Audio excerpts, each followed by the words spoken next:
Conditions May Apply by CinnamonPinecones. Read by Distracted by Books. Chapter 145. Turning a New Leaf. Things with Todoroki seemed almost completely unchanged after their talk.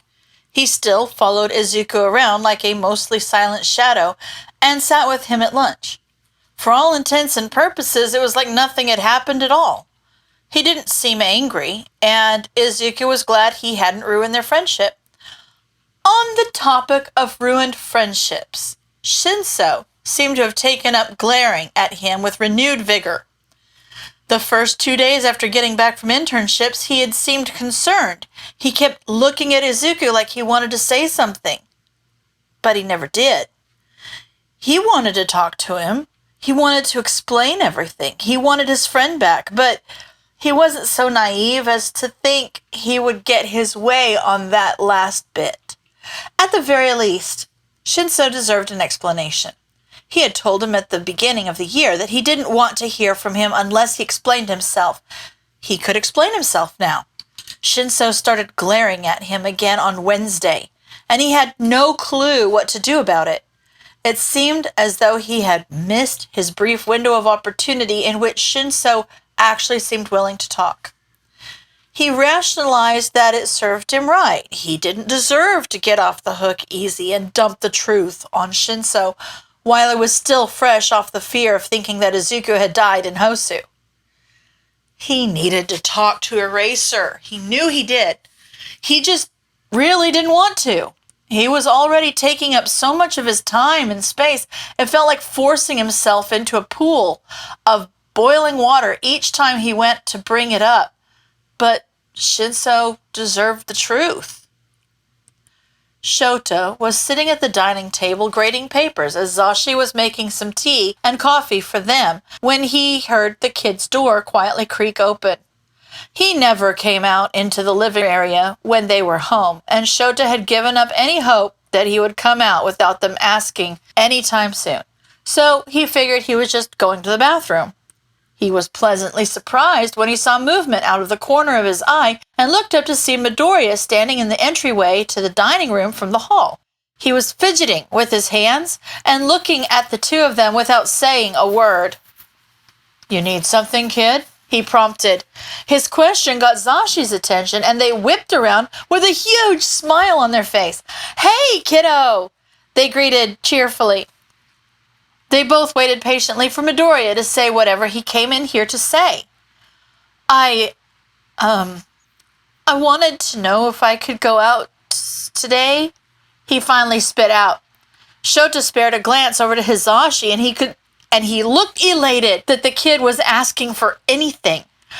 They'd probably go buy him a pony right now if he asked. They walked over and handed him his freshly brewed mug of coffee, and he cupped the warm ceramic between his hands before answering. "Sure, where do you want to go?" Hizashi replied for him. The kid started wringing his hands even harder at that, and his gaze dropped to the floor. His sheepishness was driving Shota mad. He wanted Midoriya to be a snarky little shit. He wanted him to be a terror. He wanted him to leave his clothes on the bathroom floor and let dishes pile up in his room like a normal teenager. He wanted him to stop being so afraid of everything. It hurt to know that he was afraid of them, but he couldn't do a dang thing about it. All he could do was wait. So he did. He waited patiently for his answer and didn't let his annoyance broadcast. To a classmate's house, Shinso's house," he finally answered. Oh, that was unexpected. As far as he knew, those two hadn't talked since the internships.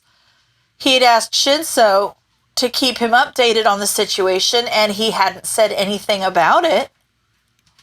"You knew Shinso before UA, right?" he asked cautiously. He nodded. Shota spared another glance toward Hizashi.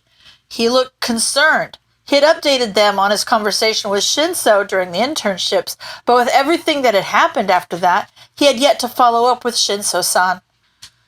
They still had to be interviewed, and he didn't know the best way to approach the situation.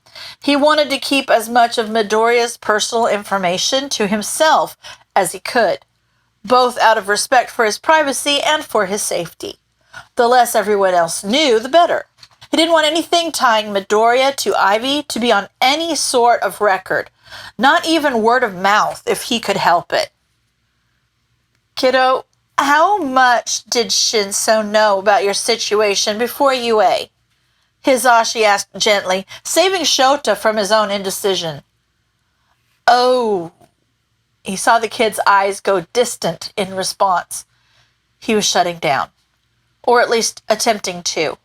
Hisashi put down his tea, pulled out a chair, and guided Midoriya to take a seat before they took their own seat next to him. The kid's eyes were still focused. That was good. He watched his husband adopt a non-threatening pose before speaking again. No one's in trouble, kiddo. We just want to know what the situation is, you dig? He spoke softly. He watched the kid's expression as he forced himself back into the present. It was subtle, but he had been getting a lot of practice with picking up on his micro-expressions lately. He doesn't know anything. I lied to him for years. He cut himself off to catch the breath that was running away from him. Shota watched as the kid steeled himself again and looked up at them. He deserves to know the truth. I need to tell him the truth. Well, shit. That complicates things. Hisashi looked at him as if he had any more idea on how to deal with this than they did. Great. Ball's back in his court. He set his mug down and ran his hand across his stubble. This was a bad idea. The fewer people who knew the truth, the better. Damn it. Why did this have to be the first and only thing the kid had ever asked for? You want to tell him everything? Shota asked to clarify. Izuku went back to chewing at his lip, but he maintained eye contact. He didn't recede back into himself, so that was something. That was progress.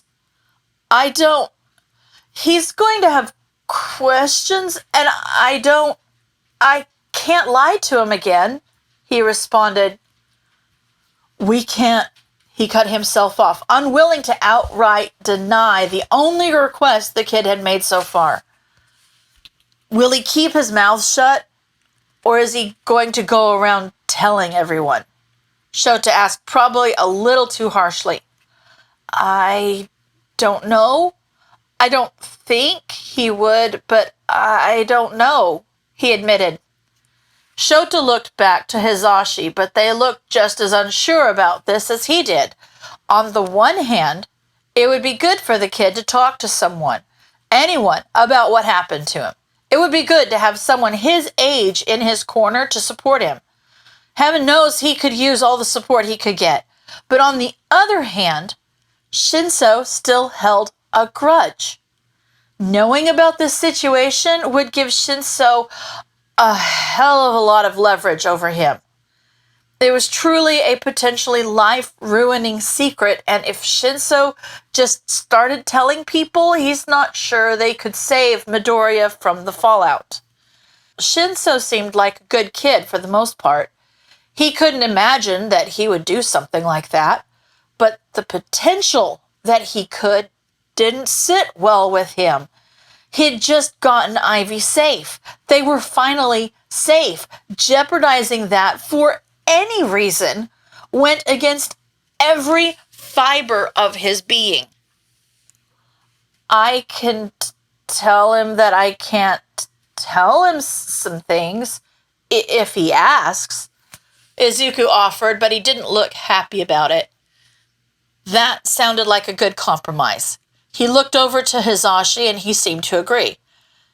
Yeah, okay. Just don't tell him anything about Ivy. We still need to figure out how to settle that on paper, he conceded. After a moment of tense silence, Zashi spoke up. Do you want a ride, kiddo? No, it's okay. I'll just take the train. He quickly turned down the offer. You sure? It really isn't a hassle for me. I like driving. They pushed. No, I want to take the train. I need to. It's okay. You don't have to explain. Hisashi cut off their stuttering. You need some time to yourself. I understand. Midoriya shut his mouth and gave a tiny nod. Let us know when you get there, Shota chimed in as a dismissal. The kid looked ready to bolt, so he gave him an out, which he gladly took, scrambling over to the Genkan and putting his shoes on before shutting the door behind him with a soft click. The two of them sat in silence for a while, taking in what just happened. I hope this goes well, Hisashi said into the tense silence. He needs to talk to someone. Shota just hummed in agreement. This had to go well. He couldn't bear to see that kid fall to pieces again. It felt like no time at all before he was standing in front of the Shinso's door. For all the thinking about this he did, he had no clue what to say. He just knew that he needed to say something. He sent a text to Mike and Eraser letting them know that he had made it to his destination. Before he could back out, he knocked on the door and waited. He wished he could take it back and run away the second his knuckles made contact, but he forced himself to stay put. After a few seconds, the door swung open and Shinso-san opened the door with a confused expression that quickly melted into an ear-to-ear smile. Oh, Midoriya, look at you! You look great. Have you grown? I swear you barely came up to my jaw last I saw you, she exclaimed as she pulled him into a hug. He was gobsmacked and couldn't do anything but return the gesture. When she finally let go and looked at him again, her smile looked sad. Is everything all right? Toshi told me about you, about what happened, she trailed off. Yeah, everything's all right. I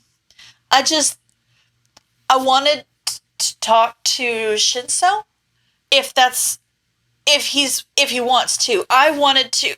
Words escaped him as he looked at her. Why was she still happy to see him? Shinso told her what he did, didn't he? She knows he's a liar. Why does she still look so concerned? Why don't you come in, kiddo? I'll go ask him if he wants to listen, okay? I'll be right back, she said as she ushered him into the house and trailed up the stairs. He could hear muffled speech, but he couldn't make out any words or tones, so he just waited nervously until Shinso-san came back down the stairs with Shinso behind her. I'll let you boys talk. I'll be in the dining room, she said as she dismissed herself down the hall. Shinso was just looking at him with a tired expression. He didn't even bother to fully descend the stairs. He stood halfway up them and gestured for Izuku to follow as he turned on his heel and went back to his room. Izuku quickly took off his shoes and scrambled after him. Shinso shut the door behind them, and it felt so much like the last time they'd spoken to each other like this, when Izuku lied to him and didn't even have the decency to look him in the eye. He did now. Shinso deserved that much. What do you want, Midoriya? He asked, sounding as fed up with him as he always did these days. I wanted to... He cut himself off. His throat was closing up, and it was hard to choke out the words. He was pathetic. He was such a crybaby. This wasn't about how he felt. He needed to pull himself together. I'm sorry. Midoriya, I know you're sorry. I don't need to hear you say it again. Shinso interrupted. I know. I wanted to explain. I will explain. I'll tell you everything that I can. If you still want to know, he finally choked out. Shinso sat down on his bed, backed up against the wall, and looked at him expectantly. When words continued to fail him, Shinso nodded his head towards his desk chair, wordlessly telling him to sit down. Izuku did, as asked of him, and fidgeted with his hands, trying to find the words. Shinso just let him. He waited patiently for him to figure out how to say what he needed to say. Even after everything, he was too kind. I'm living with Aizawa-sensei now, he started. Shinso raised his eyebrow at him.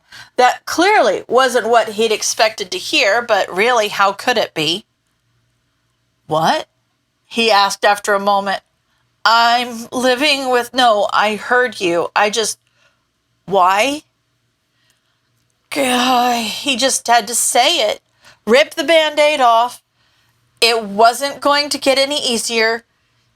He found out that I was, homeless, he forced out.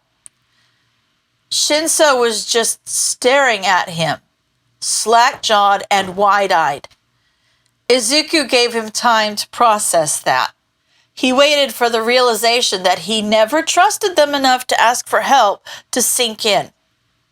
He waited for Shinso to realize he had been lying to him since the beginning. What? Shinso blurted out dumbly. Izuku could hardly force himself to say it once. He couldn't say it again, so he just waited.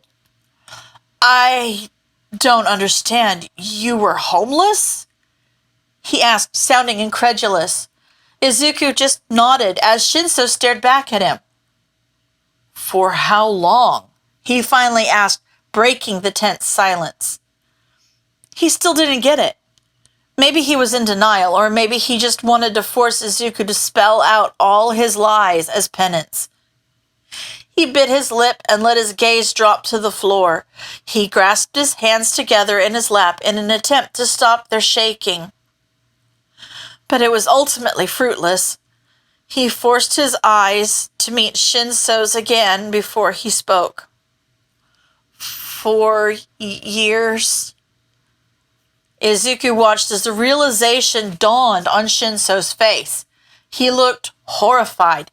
He looked disgusted. He looked betrayed and furious. That last one felt right to him. Of all the people he had told in the past few weeks, no one had looked so angry, at least not for more than a split second. Shinso held that look on his face for an uncomfortably long time before it dropped, and he looked like he was about to cry. The whole time? Shinso asked, his voice wobbling. Izuku couldn't force the words out, so he just nodded again. Shinso stared at him with his mouth agape, and he could see tears starting to well in his eyes. Izuku couldn't watch. He was just as much of a coward as he was last year. He settled his gaze on his hands where his nails were currently picking away at his nail beds. They were starting to bleed, but he didn't stop. He couldn't stop. It felt like an eternity before Shinso spoke up again. Midoriya, I'm so sorry. Izuku shot his head up in surprise. Sorry? Why the hell was he sorry? He couldn't stop the bewildered "what?" that slipped out of his mouth. Shinso looked as confused and distraught as Izuku felt. Why are you sorry? I lied to you about everything from the beginning, he exclaimed. He didn't know why he was mad that Shinso wasn't mad at him. Someone had to be mad at him. Clearly the adults didn't see him as anything but a child, but Shinso was a child. The "oh, he's just a kid" excuse wasn't going to work here. Midoriya, are you kidding? Are you lying again? I swear to Kami, if you lie to me about this, I'll never freaking speak to you again. Shinso threatened. He sounded caught up between heartbroken and furious. Izuku didn't like how the anger made him feel better.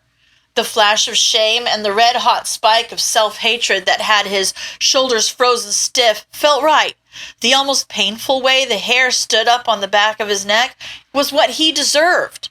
Even still, he was just about ready to tear his hair out to make it stop. No, I swear, you can ask Aizawa-sensei. I'm not going to lie to you anymore. I've done enough of that, he admitted. Shinso looked dumbstruck. He had the same look on his face that Eraser did when he found out he was Ivy. His eyes were downcast, flicking back and forth but focusing on nothing, as if he was sifting through memories trying to recontextualize them. I don't understand. Why didn't you tell us? We could have... He trailed off as he looked to Izuku for answers. He owed Shinso those answers, but he couldn't tell him everything. For both of their safety, he still had to lie a little bit, and it had bile churning in his gut. Shinso deserved to know what he used to be, what he still was. I was scared that you... I didn't want you to know that I didn't... My parents... Gosh, just spit it out, Izuku.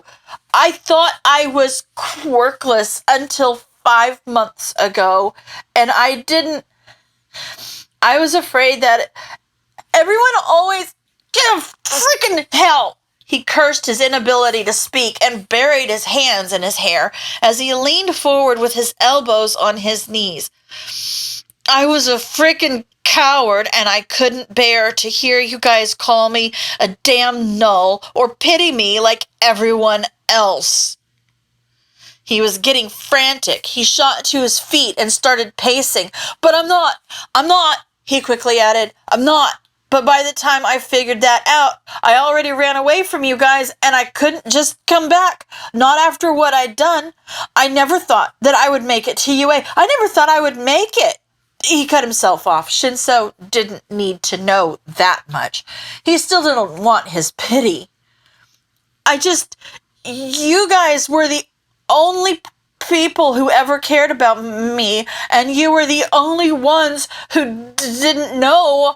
I just thought that it couldn't be a coincidence. You couldn't, if you knew, you couldn't, but I'm not anymore.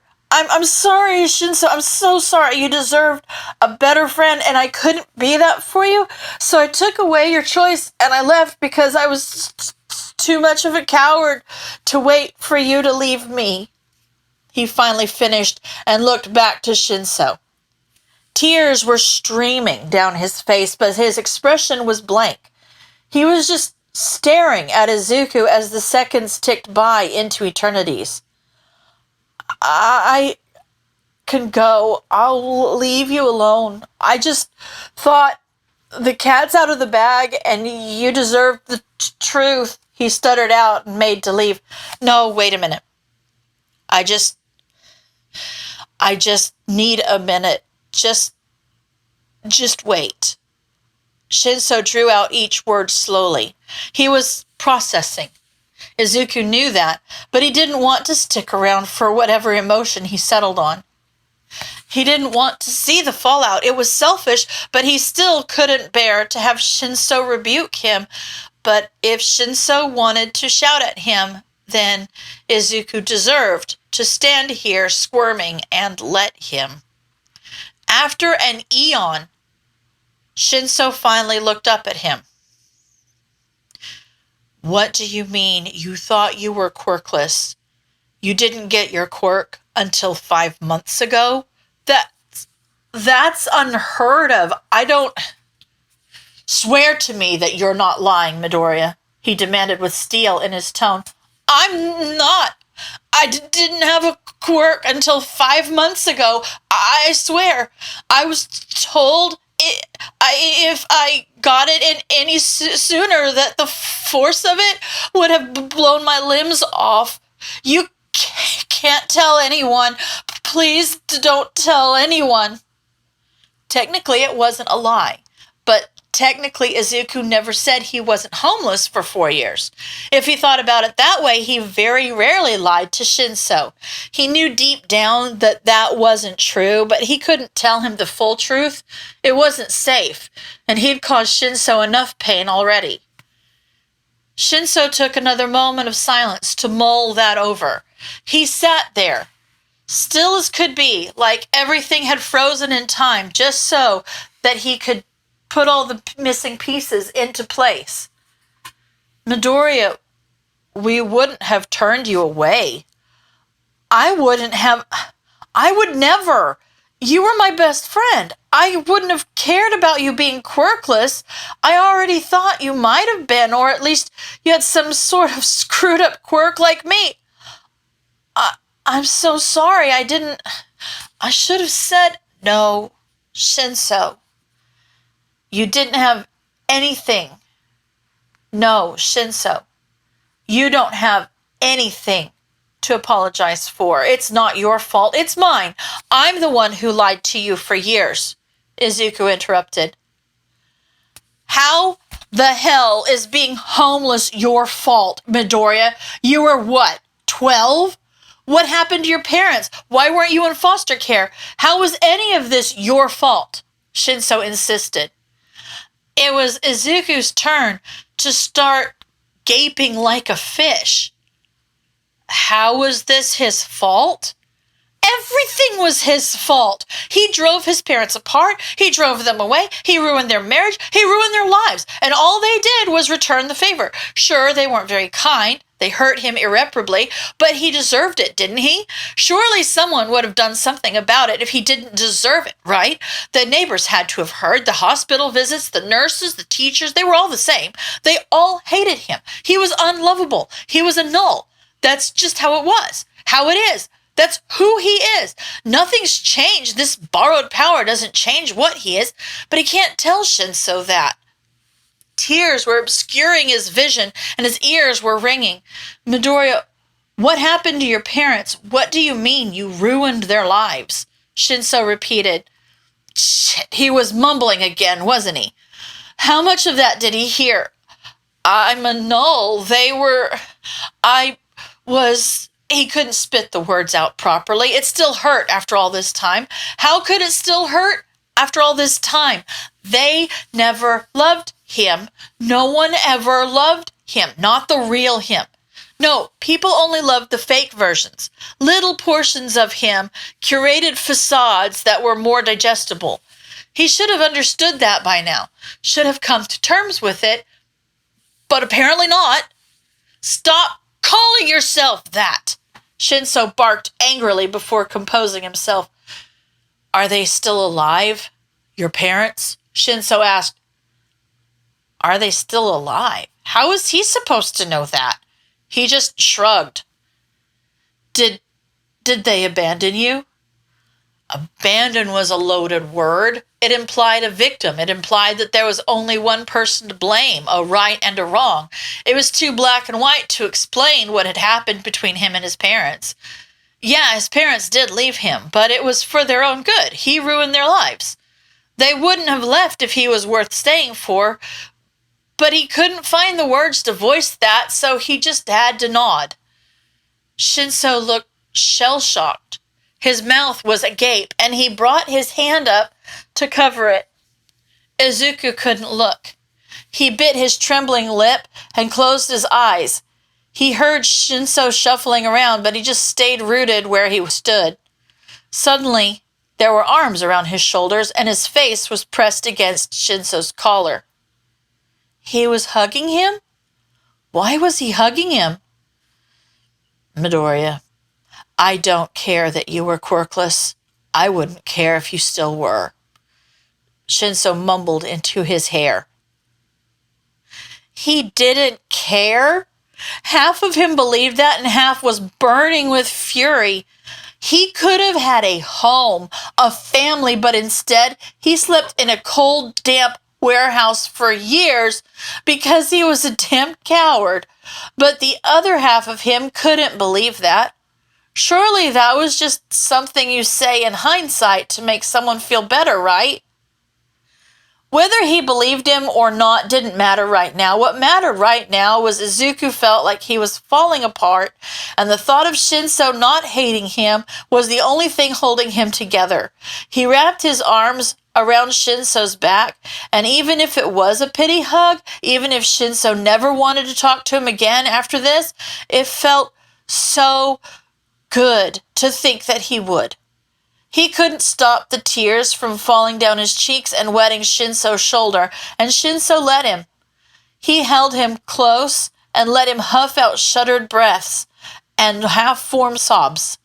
He hated feeling so pathetic, but he couldn't stop the tears from falling. He couldn't force himself to push Shinso away again.